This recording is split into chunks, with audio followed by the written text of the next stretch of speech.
You're tuning into Black and White Sports on YouTube. The no-holds-barred truth on sports. The main event starts. All right, Black and White Sports supporters, we're going to talk about Shedeur Sanders. Got a few different video clips that have emerged out of camp. And also, we got a member of the Cleveland media absolutely sort of crashing out. And it's I listened to the clip, saw the clip, and I was like, I like this. I do. He lost his shit over the fact that he believes that Shedeur Sanders is the best quarterback on the roster outside of Joe Flacco. Now, if you first started watching me cover this whole situation involving Shedeur, of course, that happened with the pre-draft situation leading up, etc. I was not real high on Shedeur, and I got to be honest with you. He's winning me over some. All right? I mean, one of the things I was looking for was demeanor, attitude, that sort of thing when he reached Cleveland, and so far, so good, frankly. He seems to be going above and beyond, which is all anybody can ask. And I think, look, let's just come out and say it. Maybe the drop in the draft was exactly what the doctor ordered. I said, no doubt, Stefanski, Sanders could be a good combination. All right, good. He's got the kind of skill set that Stefanski likes in a quarterback. More of a pure pocket passer. He's not real mobile, not fast. Runs probably like a 4.8, 4.85. That's not a blazer these days. The real thing we've got to remember here is you've got defensive ends and linemen that are not going to put a ton of heat on these quarterbacks in camp. All right. But nonetheless, he still looks pretty good. All right. This is at _Buffalo and at Dog Pound Daily that got this video. So let's check this out. Right here. Oh, that was nice. It was. Yeah. I see what the guy is saying. Watch him. He's going to look off the defensive back.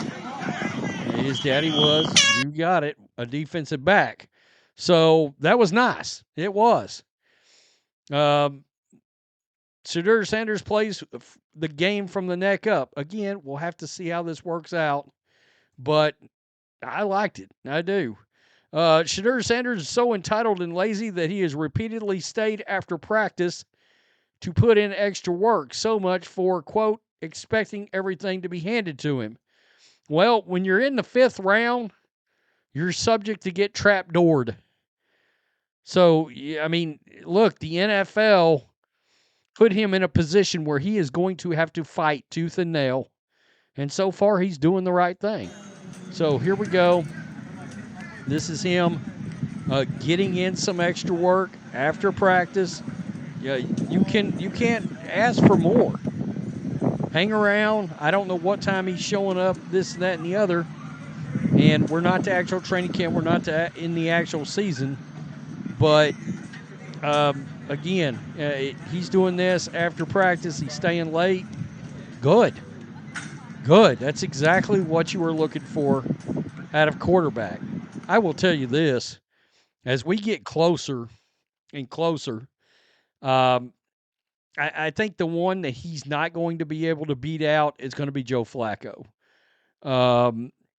But the other two, I think the heat is on their asses now. Right here. Oh, that's a nice pass. That is. He's going to drop that pass over. Watch him just drop that pass over. Looks like the 87. He is deadly accurate. I mean, there's no doubt about it. Again, not a big pass rush, etc. So this is looks like the fan in Cleveland, 92.3. Let's listen. I would be willing to move Dillon Gabriel. I really would. And I would be willing to move Kenny Pickett too. 99% of our fan base can say, I'll pack Dillon Gabriel's bags for him. Yeah. You know, I'll make that move 11 times out of 10, if you can get a charcuterie board and a pick for Dillon Gabriel, I'll go ahead and take that. And I think a lot of people would be willing to say that about Kenny Pickett. I don't think anybody in our audience right now is willing to say that about Shedeur Sanders. I would agree with that. I'm not going to find anybody that's going to say that about Shedeur. And Okay. Well, let's stop it right there. Yeah, you're going to have people that would take, if they could get a good, if somebody offered a second for Shedeur Sanders right now, I mean, you're going to have people in your fan base that's absolutely going to want to take that. I think Kenny Pickett's done. I think he gets traded. Dillon Gabriel, I don't think so. I think he's going to be around. Third string, practice squad. They're not going to want to just openly be like, yeah, we blew this pick. Okay, we blew this pick. So right here, this is 11-11. And I think this guy's name is actually, it's Keyshawn Johnson. Final play of minicamp right here. All right. And that was Shedeur's throw to Keyshawn Johnson. Last play of minicamp right there, folks. I saw this and I just, it was so funny. I was like, okay, I'm playing this in the video. This is Tony Rizzo on Cleveland ESPN again. Check this out. Shedeur is the only guy that hasn't gone against the ones. Is that right? That is my understanding. Why? Did anyone ask the coach? Of the 50 reporters out there, did anybody ask, Coach, why have we not seen Shedeur against the number ones? No, of course they haven't. Or you could subscribe to Aaron's theory that they want Kenny Pickett and Dillon Gabriel to be, because those are the guys that were picked first. Kenny Pickett from the veteran standpoint, Dillon Gabriel from the rookie standpoint. Chris, I guess what? I'm not going to worry about it anymore. I know my guy's the best quarterback. I do. I think he's better than Kenny Pickett, or will be. And I do think he'll be better than Dillon Gabriel. Whether or not he's a Super Bowl MVP, I doubt very much, so I'm going to leave Joe Flacco out of this for now. But I think that guy's the best quarterback in camp. At least he was smart enough to pull up shy of Joe Flacco. All right? Because I think Joe Flacco, now, I'm going to tell you one of the big differences between this team and when Flacco was on it before. Amari Cooper was still around and good when Joe Flacco was here before. Unless they re-sign Amari Cooper, who's coming off an injury, which they could probably actually get at a cut rate right now, to be honest with you, because he's had very little interest. That's the weapon. No Nick Chubb. Nick Chubb's with the Houston Texans. So, yikes. Shedeur Sanders can't be stopped at minicamp. QB1, 18 of 21, 3 TDs, and that was posted around 10:30 this morning. So, again, he's doing all the right things as of right now. You know, yeah, I'm just like Tony Rizzo on this. I'm not putting him ahead of Joe Flacco. I'm just not going to disrespect Joe Flacco like that.